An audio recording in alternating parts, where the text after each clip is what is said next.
Hi, I'm Stephanie Jaworski of joybaking.com. Today we're going to make a chocolate cake with a Swiss buttercream frosting, and this is what it looks like. You have 3 layers of chocolate cake, and we're going to sandwich those together with Dulce de Leche and a Swiss buttercream. So the first thing you need to do is to preheat your oven to 350 degrees Fahrenheit, which is 180 degrees Celsius, and then you will need 3 8-inch round cake pans. That's 20 centimeters. And you can butter your pans, or I'm just going to spray mine with one of these non-stick sprays. Makes it fast and easy. If you do it with butter, what I like to do is to melt a little butter and then just use a pastry brush to brush my pans. And then I like to line the bottom of the pans with a piece of parchment paper. That way I know the cake is not going to stick to the bottom of the pan. So now for the chocolate cake, I'm just going to make it by hand. You could use your mixer, but it's just really like we're just putting everything together, mix, mix, mix, and we're done. So in a large bowl, you will need 1 3/4 cups, which is 245 grams of all-purpose flour. You may know that as plain flour. And chocolate cake, we need some chocolate. We're using cocoa powder. You will need 3/4 of a cup, which is 75 grams of unsweetened cocoa powder. Now you can use, for this, you can use either the regular unsweetened, the natural they call it, or you could use Dutch process, whichever you have. And as you can see, I'm straining mine just through a strainer. You could use a sifter because cocoa powder tends to have lumps. And then we will need 1 1/2 teaspoons, 6 grams of baking powder, 1 1/2 teaspoons, 6 grams of baking soda, and 3/4 of a teaspoon, about 3 grams of salt. I prefer the kosher salt. It's a milder flavor, but you could just use regular table salt. I'm just gonna, and then you will need 2 cups, which is 400 grams of granulated white sugar. Put that there and just stir that. You want to make sure that baking soda and the baking powder is really mixed into your other dry ingredients.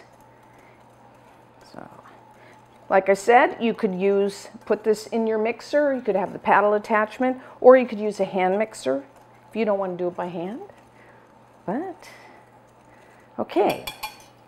And for our wet ingredients, you will need, I have 2 large eggs here. Just going to break those up. Have your eggs at room temperature. And then we will need 1 cup, 240 milliliters of milk.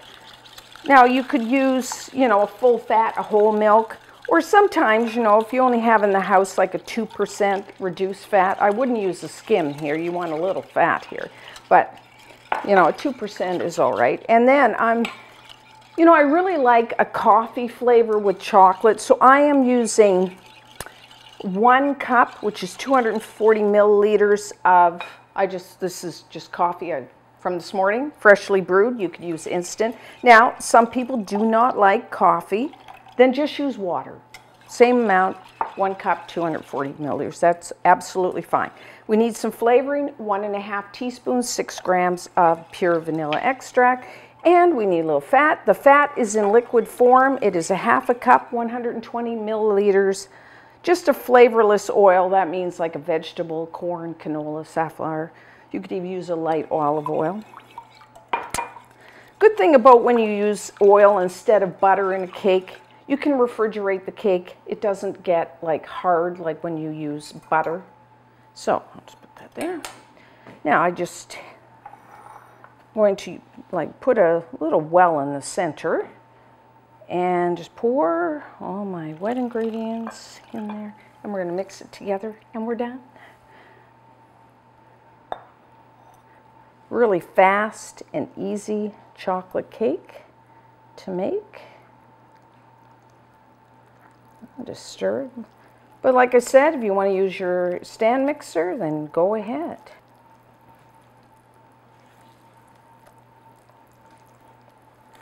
Make sure everything is moistened.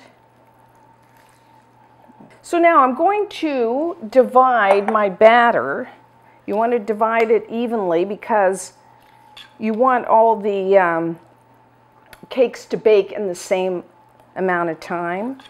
So what I like to do, if you don't have it, but you know how I like scale, so I'm going to promote the scale again today because it makes it easy to divide your batter equally. You will need to put about 460 grams of batter in each pan, which is just over a pound of batter. See, that makes it really easy. So just in there, zero your scale. And I'm going to pour my batter into a large measuring cup. Makes it a little easier, I hope.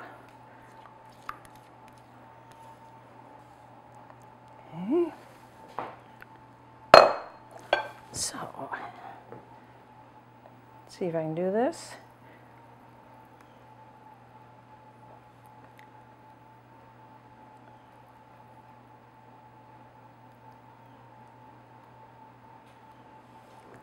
And then I'm going to put the same amount in the other two pans.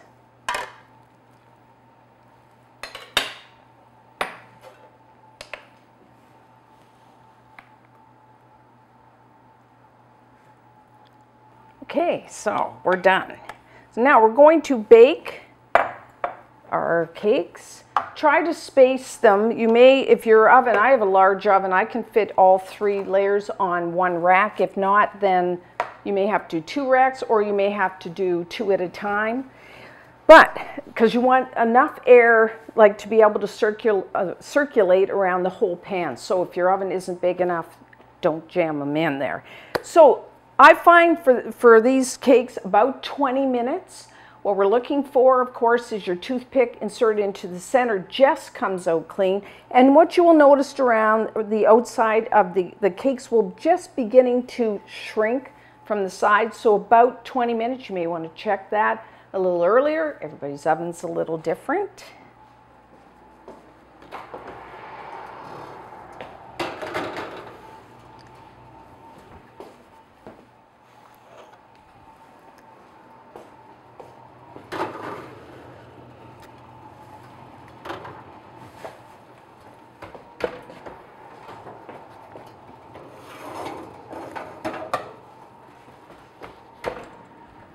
Okay, so our chocolate cakes are done. They're just starting to pull away from the sides of the pan. Now I did have to take out one of my cakes like a minute or 2 earlier than the other ones, and the reason for that is, and you may have this as well, most ovens have what are called hot spots, so that can happen, so just keep that in mind. So now what you want to do is just put your cake pans on a wire rack. I'm going to let them cool for about 10 minutes, and then when we come back, we'll take them out of the pans.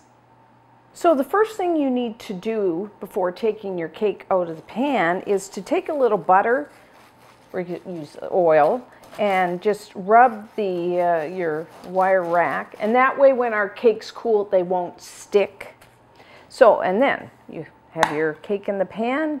I'm using a spatula. You can use a knife and just run it around the inside here just to make sure it's not sticking.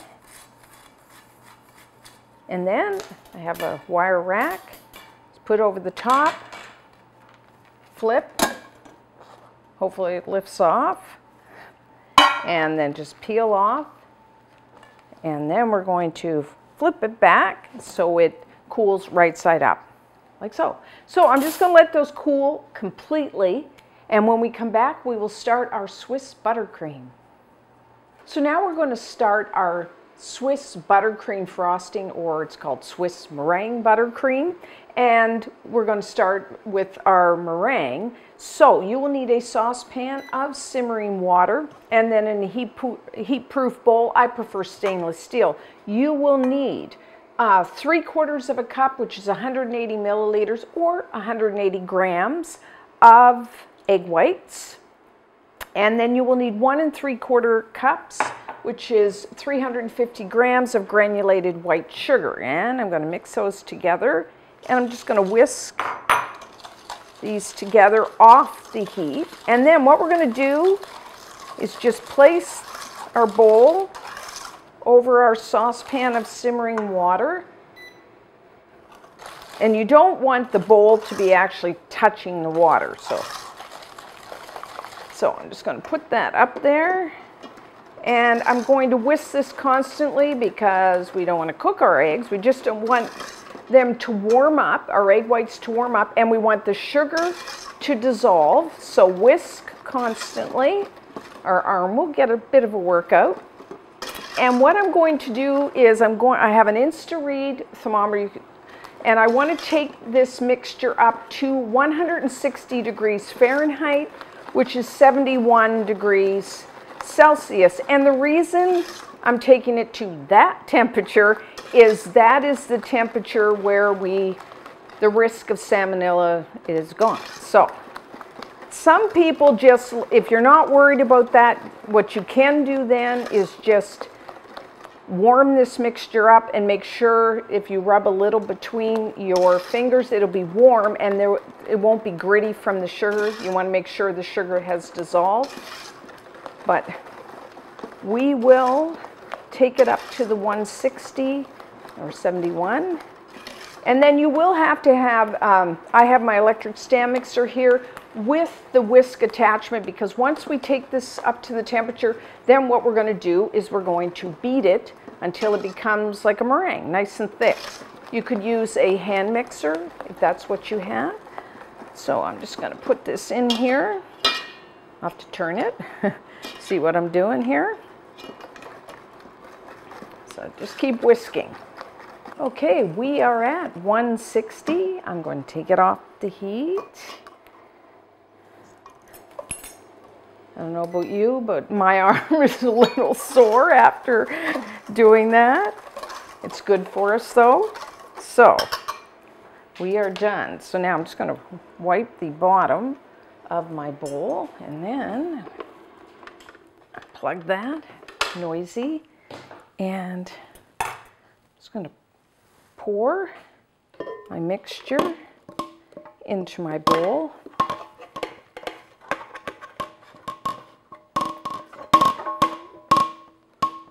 Okay.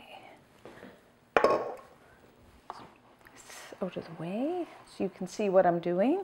So I have my whisk attachment. Now, what I'm going to do is whip this. I'm going to start on low speed and then bring it up to high. Your bowl is going to be really hot. So I am going to beat this and continue to beat this until it's like a meringue, really thick and white and glossy. And you want to cool this mixture down to room temperature so your bowl, you know, if it's hot, it will be hot at the beginning. You want it to cool down. And this could take 5 to maybe 10 minutes depending on your mixer. So it does take a little time.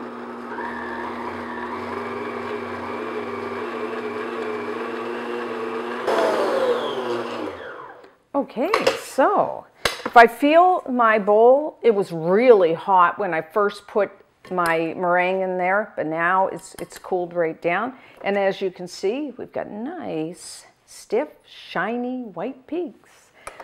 So a Swiss meringue buttercream is a meringue and lots of butter, which gives it this silky, smooth, creamy texture. I mean, it's fantastic. So you will need lots of butter. You will need 1 pound, 450 grams of butter, and it needs to be soft. As you can see, it's at room temperature. You want it quite soft so it easily incorporates into our meringue.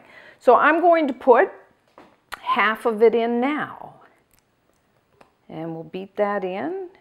You want it like really around the 75 degree, your butter should be cool, you know, nice and soft, 75 degrees, about 24 C, because so it'll incorporate nice and easily. And then I'm just putting, because I'm using unsalted butter, I'm putting just a little, like a pinch of salt.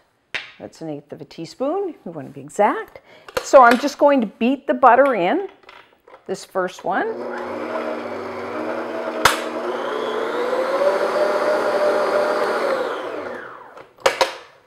So as you can see, it's very nice. And then we're going to beat the rest in. And I'm also going to add some flavoring. I'm going to add vanilla. I'm adding, you could vary it between 1.5 teaspoons to 2 teaspoons, so 6 to 8 grams. I'm putting 1.5 and split it there, 6 grams, and then I'm going to put the rest of the butter, and that will be our buttercream.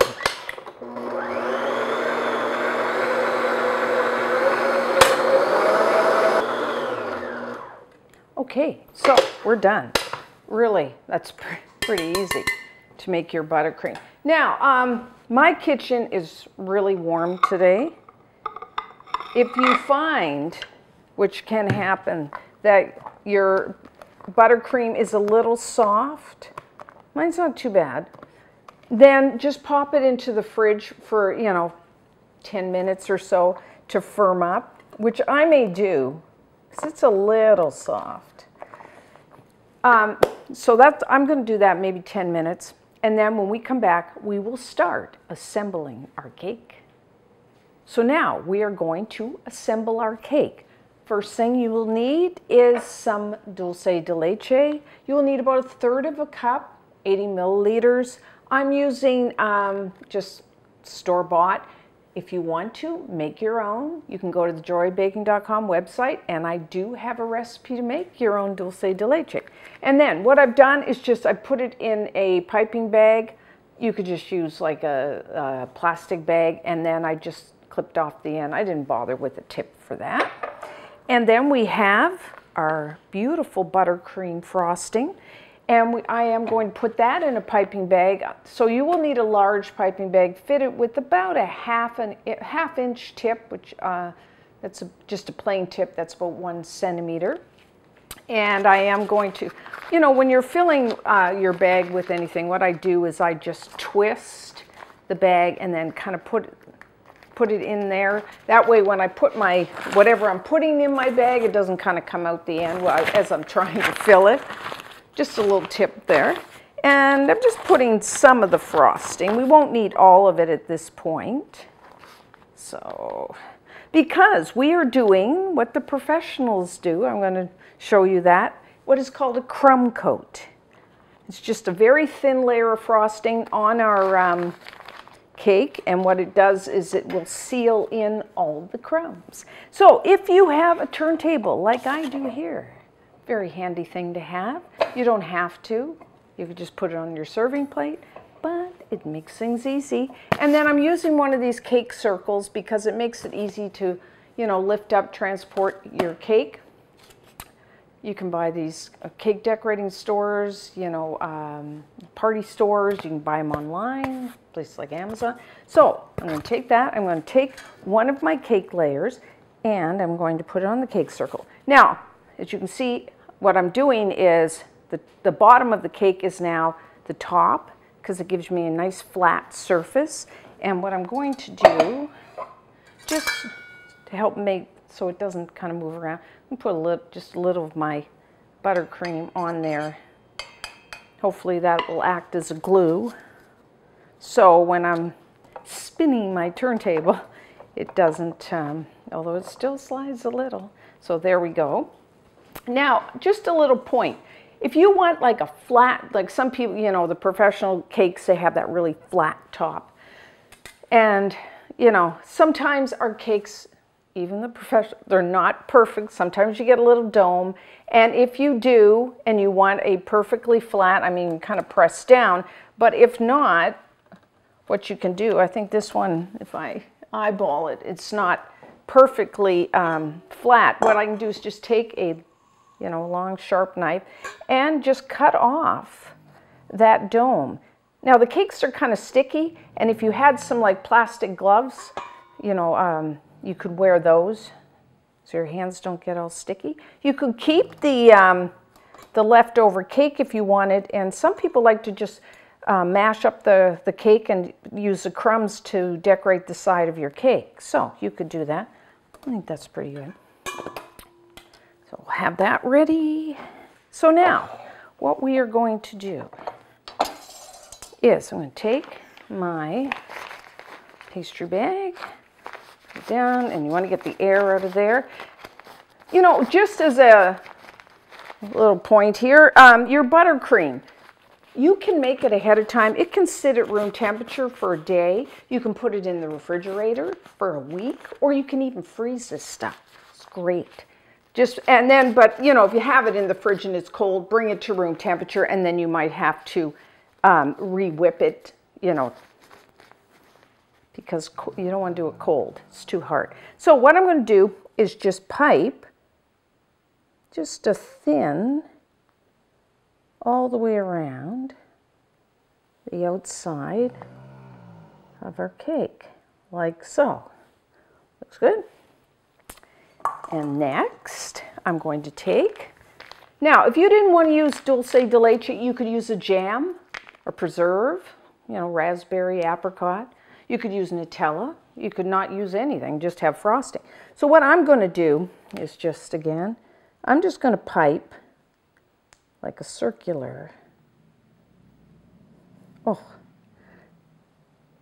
chocolate cake with like a caramel sauce and a buttercream frosting.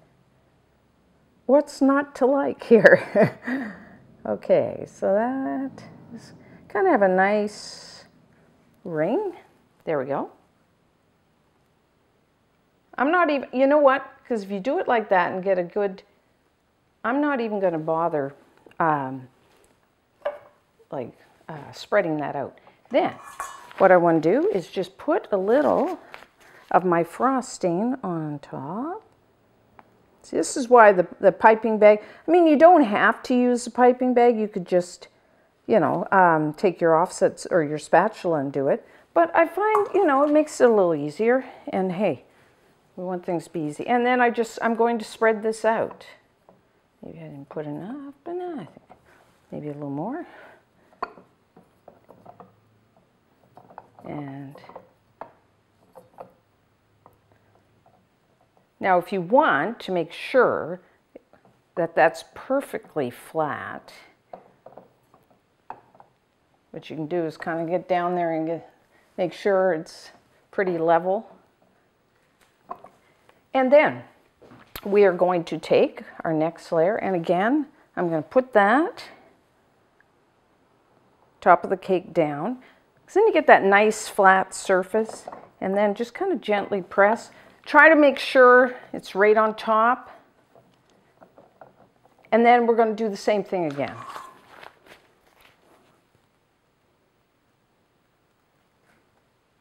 Okay, and then we'll take our final layer, put it, just gently press down, and then I'm just going to, okay, that looks good. With my hands. And then we're going to frost, put a very thin coating of frosting. So I'm just going to, and then I just, see if I'm just going to go around, go up and down, if you can see what I'm doing. Whoop, slop there.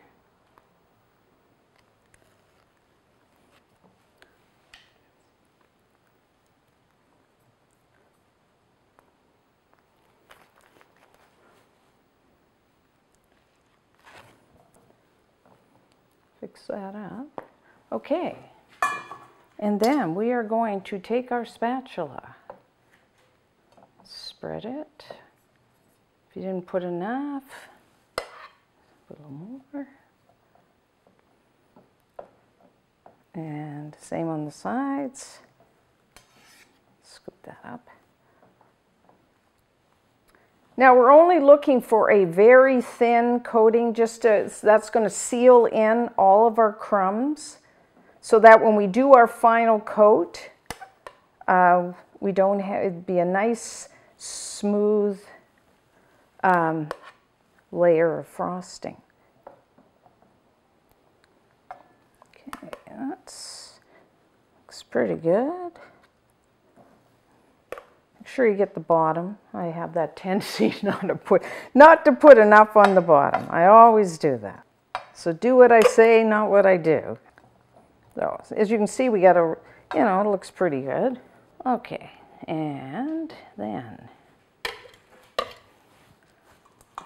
I'm going to do is you can use your actual spatula, but what I'm going to do is I've got one of these flat bench scrapers, and what I'm going to do is just kind of hold. Now you want to make sure it's straight up and down, and I'm just going to spin it, my turntable, and get off any excess frosting. Once I go around once, I'm just going to, you want to clean your spatula after you go around, because we're not looking for a heavy coat, we're looking for a nice thin coat of frosting. Looks good. And then I'm going to just take the top and I just hold it. Now keep your elbow up, so and then just again and scrape. Now there's a little ridge, you want to kind of go down and scrape that first and get your edges nice. Always scrape off your spatula every time, and then just kind of go down and get rid of that outside ridge. Once you've done that, you can just go across, and I'm pretty happy with that. So now, that's our crumb coat. Now what we're going to do is put this back into the refrigerator so that that frosting really gets nice and cold, and then it'll be much easier to do our final layer. So that may take, you know, half an hour, depending on how cold you keep your fridge. And then when we come back, we will do our final coating. So now that crumb coat is nice and cold. Now, if you have any crumbs on your turntable, just take a damp cloth and just brush them all off, because we don't want to get them into our frosting. And then I put all the rest of my frosting in my piping bag. As always, just turn it to seal it, and then use this hand and then this hand as a guide. So what I'm going to do is just same thing I did last time on top,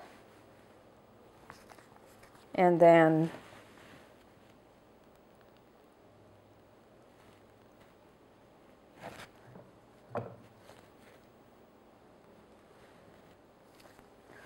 okay, I think that'll look just a little spot there, and on top. Okay, I got a little extra, but you never know. So again, we're going to do like last time. I'm going to smooth the top first.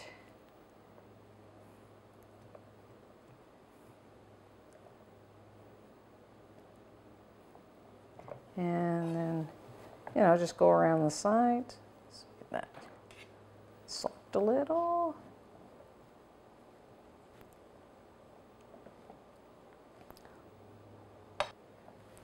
And now, we're going to do the same thing as last time. I have my bench scraper. You could just use this the same way. Try to keep it straight, not at an angle. And we're going to work our way around.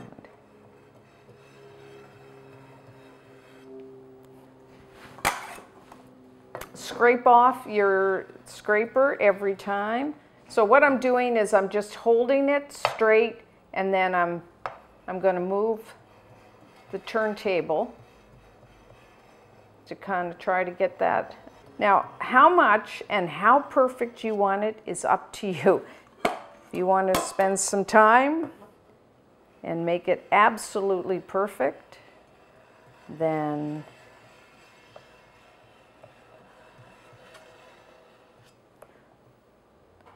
you know, I'm thinking that's, if you want it smoother, you can spend some time. And then, again, we have a little bit of a ridge, so we're going to take, again, keep your elbow up, and then just kind of lightly come down. And don't go right across, just to the edge, just to get rid of that. Just want to take it in a bit. And then just go around. So what I'm going to do, I'm almost done here. And then I'm going to put this back into the refrigerator to chill. And then when we come back, we will try a piece. So once you have your cake the sides, top as smooth as you want. Does take a little practice, so just keep that in mind. If you have any leftover frosting, which I did, I put it just in a small bag with a little plain tip. And then I just like to have a little ridge, and all you do is just put a little pressure and then stop the pressure and then pull back. And then you get like little pearls. And then I have enough, you could do the bottom of your cake as well if you have enough leftover frosting. So there is our cake. Now, this type of cake is a celebration cake, I think. It's a lot of work. You don't do it every day. You know, if it's for a birthday, you could have some pretty candles. You could just do fruit. A lot of times I just put like a strawberry, or you could pile a whole bunch of fruit. Really, you could take some cake crumbs, put it around the outside edge if you had any left over. Really have fun with it. And so if you want to transfer your cake from your turntable, just use one of these really large, what do you call them? I don't know, spatulas. So you need a knife, and we'll cut down. Now, this, as you can kind of guess, is a pretty rich cake. It'll feed, I think, 14, 16 people. I mean, so just cut down. Always wipe your knife between cuts, just so we get a nice clean cut. I'm going to cut a fairly large piece here, so you can see inside the cake once. And then I'm just going to use a knife and try to get it down in there, and we'll see. You know, they always say that first piece is the hardest piece to get out. Okay, I think we got it out all right. You know, I really like this cake. You know, the look of it, it's very striking. You have that white, the white buttercream, it's very white. And then you have the chocolate cake that's almost black. So you have that black and white, which, I mean, really, it's very eye-catching. So let's try some. I need to get some of the Dulce de Leche and the cake and the icing.